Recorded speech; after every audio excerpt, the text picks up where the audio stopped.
All right, what's up, everybody? Just came from the gym, got another good workout in, and I'm feeling great.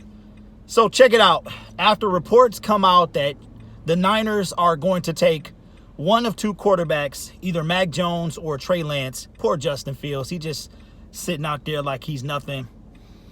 He will be taken in the top 10. Now they put out a report that I think that information was leaked out because now the coach, Kyle Shanahan, says that the Niners are comfortable with any one of five quarterbacks. Of course, we know what five they are.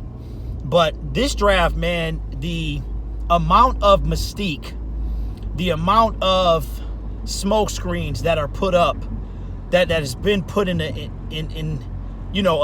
of the draft. It's a couple teams that are still quiet. That now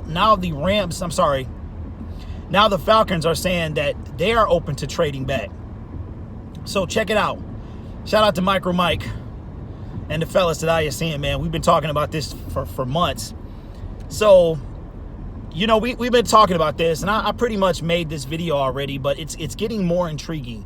And I'm sure the storylines are not done as to who's going to do what in the draft. Now, I've been saying for months that the New England Patriots could come up, and I think it's going to be the New England Patriots, the Washington football team, or a sleeper team that you might not even have thought of is going to come up and snatch their quarterback.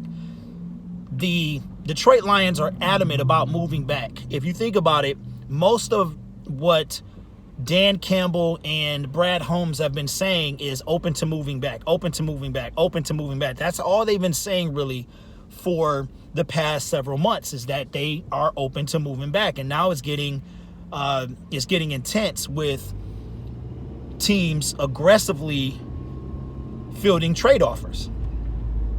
For me, I think it's going to be the Washington football team. Bill Belichick was very aggressive, and like I said, I made this video already, but Bill Belichick has been very aggressive in free agency. He did not like the fact that not only did he not make the playoffs for like the first time in over 10 years or something crazy like that,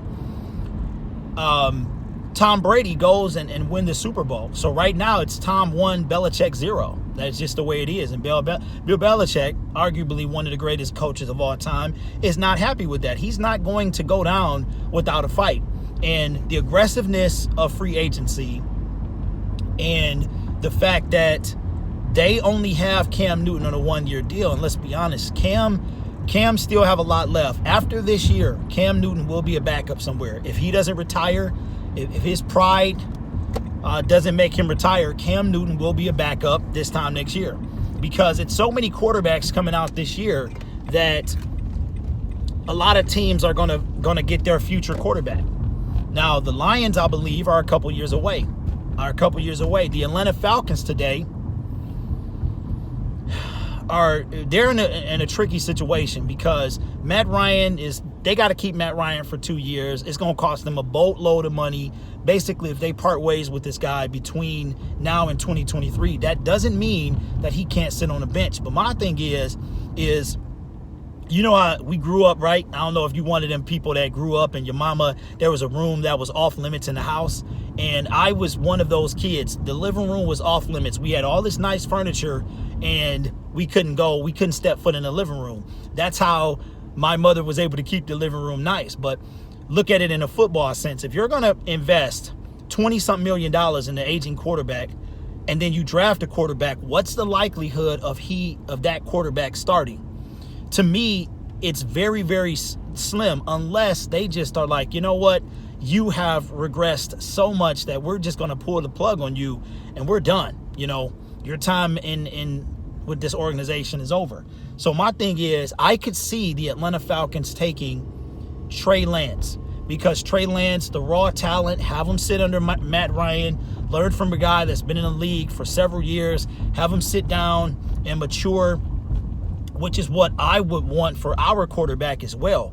And either way, man, Jared Goff is going to be the quarterback of this team for the next 2 years. Now, next year, if the Detroit Lions do not draft a quarterback, if they don't draft one this year, they're going to draft one next year. That's for sure. I don't see them taking a late round quarterback this year. We have a lot of needs. We already got David Blau on the roster. We got a lot of cats on the roster, man, that can facilitate the backup and the third string, even if we have a third string. I think that with former quarterback, you didn't need a third string because he played for a year straight. I think we're going to need a third string, and I think it would be smart for the Detroit Lions to have a third string quarterback on their roster. So, man, it's very intriguing. I'm excited. I cannot wait.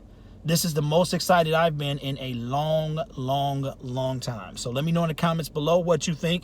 Who do you think the Lions are going to take? Do you believe any of these smoke screens by the 49ers or the Atlanta Falcons that they're, you know, open to taking 5 quarterbacks? I mean, it is what it is. You never know until you get that, you hear the draft jingle and you get the call. So we shall see. It should be very interesting. There are, I want to say 50-something people. There are 13 players attending the actual draft in Cleveland.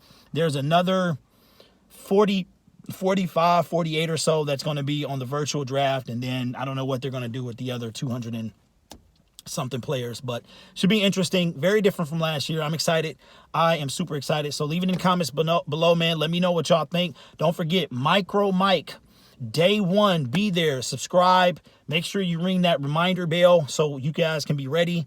My channel day 2, and then TROXEL'S Sports Talk day 3. So you guys have a great day, and I will holler at you in the next video.